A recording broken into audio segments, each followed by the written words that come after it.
Welcome to another episode of John McEntyre Show Live. I'm John McEntyre, and today we have a very good question that I'll be covering. But before we get into that, let me say today is Thursday, June 6th, 2024. Thursday. Normally I would do a throwback Thursday. I didn't have anything to throw back on, so we're going to do a forward Thursday. We're going to cover some wallet wins. We're going to cover a question. Then I'll finish out with a question of the day. Today, the first wallet win that we're going to celebrate is that this person, they're celebrating the first successful month on the budget. So they actually followed it the first, like I said, give it 30 days. And they celebrated. They followed it to the T and made it happen. So it was a successful first month on a budget.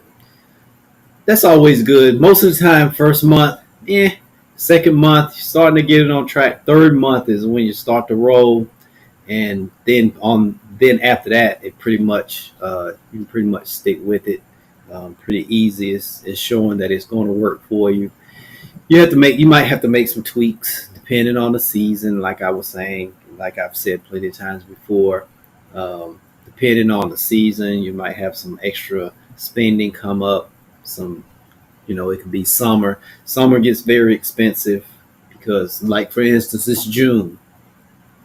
You're doing vacations, weddings. People get married a lot during this time of the year, and the big one, your utility bills go up because you run in the air. I'm here in the Carolinas. And so those 90 degree days, they haven't happened yet. And it's hot. It's hot now. And we've yet to get hot. I mean, I'm like, okay, wait till July and August. Really get into August. And it really gets, one of the meteorologists on the Weather Channel said actually you're in the air that you can wear. And so in utility, I know our utility bill goes up big time during the summer because I can't handle being hot.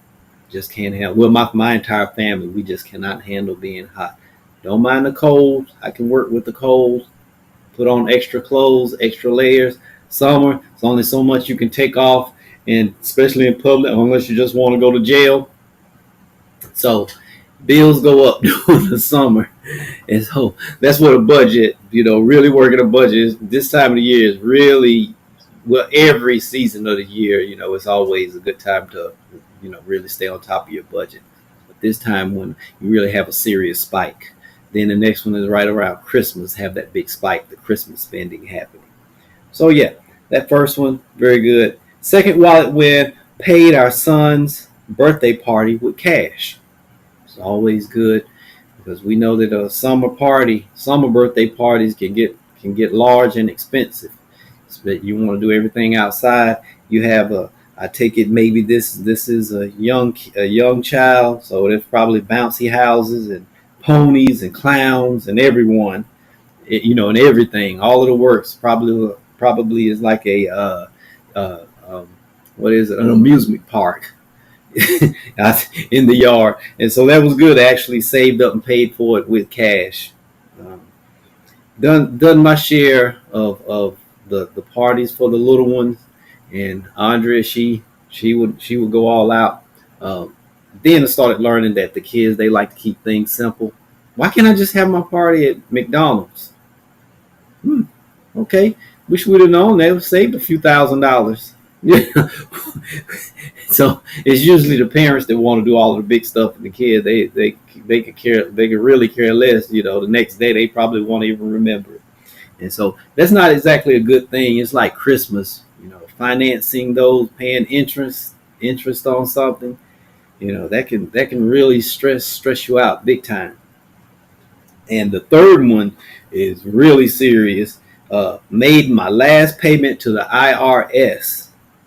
So you've gotten the one of the financial experts out there say you finally got the KGB off your back, and that's a good one to only deal with as little as possible. The IRS, just paying your taxes or doing your tax returns or whatever, and you don't want to hear from them. Heard from them before on the good and the bad, and the good was good, but the bad almost like wiped out the good that did happen. So yeah, I celebrate with you big time because I can feel that one myself. So we have 3 good wallet wins there, celebrating the first successful month on a budget, paid for our son's birthday party with cash, and the big one, made the last payment to the IRS. Cannot beat that one. That is to be celebrated. And we want to celebrate with you. Send in your wallet wins. Go on to, we're live on Facebook and YouTube. Go to both of them, put hashtag wallet wins so we could see it in our chat box, and we'll celebrate them right there on the spot. I look forward to seeing them and you sharing them with us, as well as your questions and your comments. If you have a question and you're watching and you want us to answer it on air, put a Q by it in the chat box. So when we see the Q, we know that it's a question. Read the question, pin it to the top, and then I'll make sure and get to it. So that's basically what the show is for. It's for you. It's to give you the information, education, and guidance for your financial health and wellness. And so we welcome any of those, at your convenience. All right, let's get into this question. And this is a good one. What happened to a person's debt after they die? What happens to a person's debt after they die? And that's a question for the ages. It's probably when death happens, death is bad enough as it is, and it's extremely stressful, and you want to mourn. Death brings out the best in the living and the worst, and usually the worst comes because of this. It's financial. We want to know, is anything coming to me? Do I get the house or do I get the money?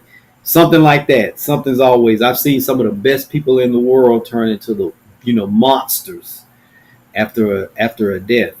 And this question, I don't know if it pertains to maybe a parent or a spouse or, a family member or friend or something like that. Maybe it's just a general question.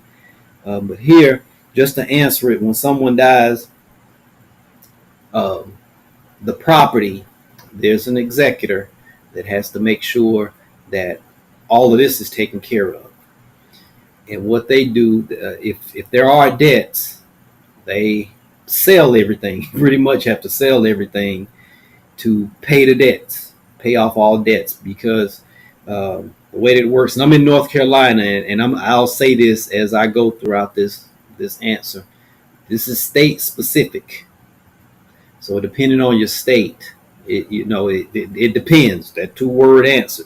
It depends what state you're in, and this. So I'm giving like a general answer, and then if depending on the state you're in, you have to talk to an attorney to get the answer that you would really need to take care of your specific situation.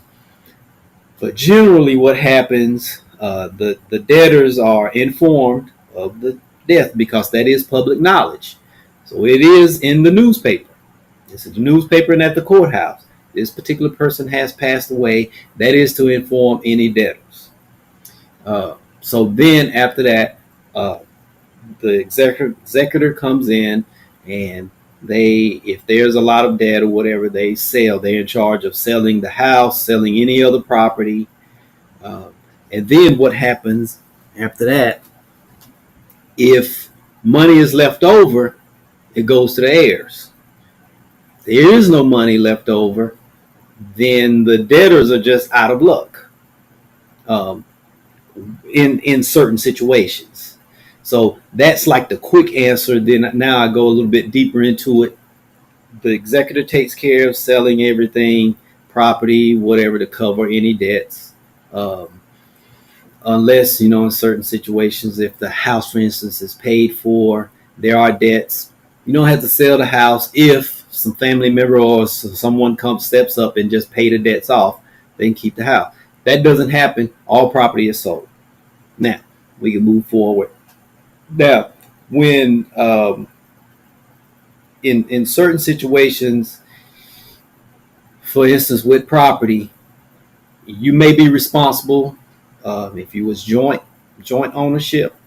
if they was like joint ownerships, if it was like credit cards or something like that. If you were joint, not a person with what is it called, authorized user. If you're an authorized user, no, you're not responsible. If you're joint, you could be responsible. It depends. Like I said, it depends on the state. That's when it can get sticky. If you're actually joint ownership on something, on any type of property, yes, the debtors, they can talk to you about it, um, and that's really where it pretty much stops there. Um, that what the You may have debtors, they may contact you and say, for instance, your mom, dad, spouse, whatever, passed away and they owe this debt. That's as far as they can go. If they say, and you're responsible, that's illegal.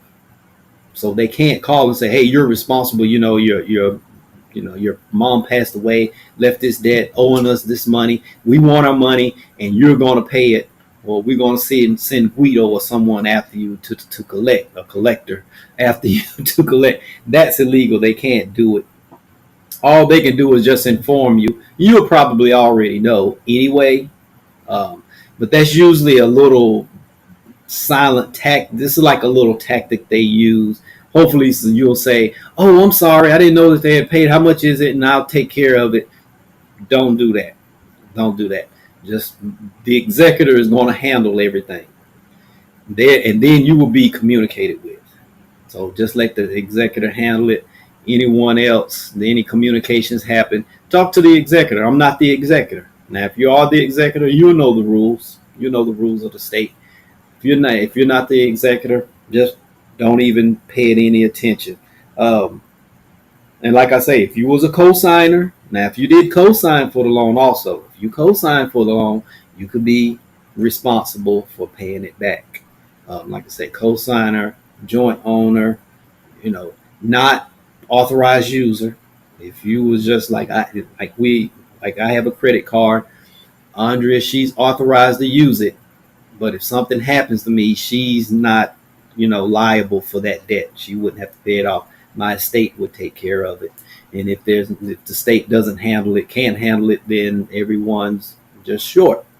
And that's where it goes into saying, your estate had a positive net worth or a negative net worth. If it's positive net worth, heirs will have some money coming. Negative net worth, other debtors, the debts just go away. No one's liable for them. And most of the time, the question will come up, well, what about insurance? Insurance is outside of it. It goes to a beneficiary. If a beneficiary is named, the beneficiary is not named, then the executor, that's another job for the executor. But that's one of the words to remember. Who's the executor? They'll handle everything. And remember, it is state specific. So you would have to talk to an attorney in your particular state, because sometimes you may be on the hook for certain debts in certain states, and you can be required to pay them. It's only a handful of states like that. I don't know them right off the top of my head, but yeah, that's pretty much the answer to that.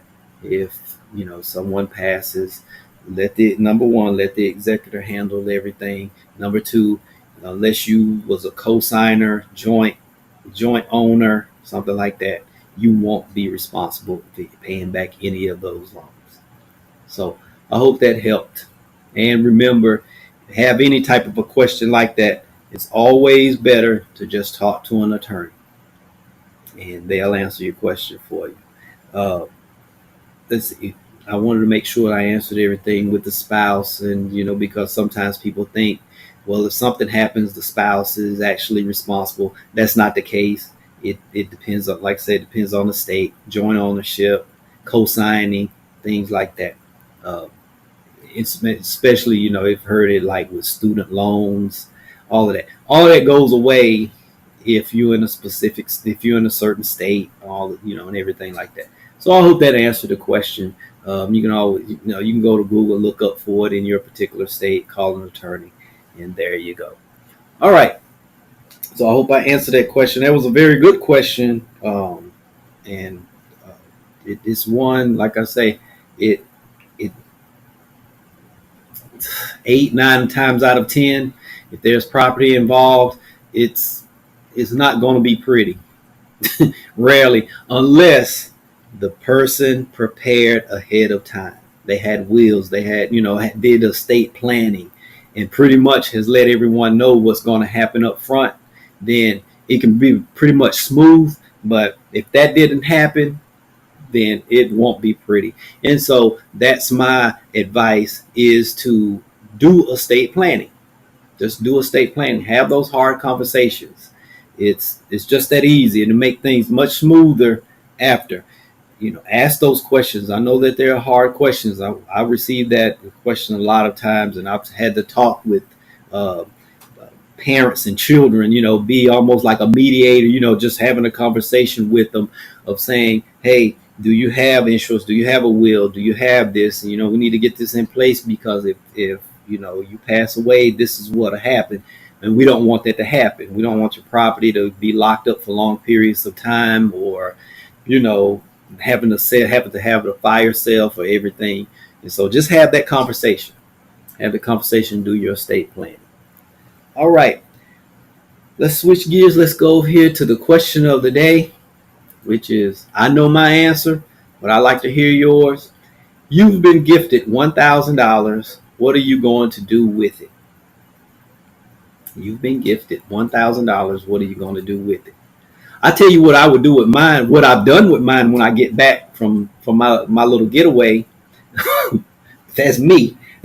But my question is, what would you do with $1,000? If you was gifted $1,000 today, what would you do with it? Good question of the day. And so, before we close, we covered a very sensitive question. If you have those types of questions, you want to make sure that your finances are in order, contact us. You can go to the website, johnmcentyre.com. You can give us a call, and we can schedule an appointment. We can do a 30-minute free session with you, just to hear what your situation is, what you want to do, what your goals are, and then we move forward with a plan to help you put together a plan for your money. Not our money, your money, because personal finance is personal. So every plan that we put together, it is personal. And so I hope I answered the question. Hope I gave some good information. And if so, tune in tomorrow. I'll be back same time. Tomorrow's Friday. Yes, Friday. I'll be back. I was going to say if it was Saturday, wouldn't be back. But tomorrow's Friday. I will be back. 11 o'clock a.m. Eastern Standard Time. This is John McEntyre signing off. We'll talk.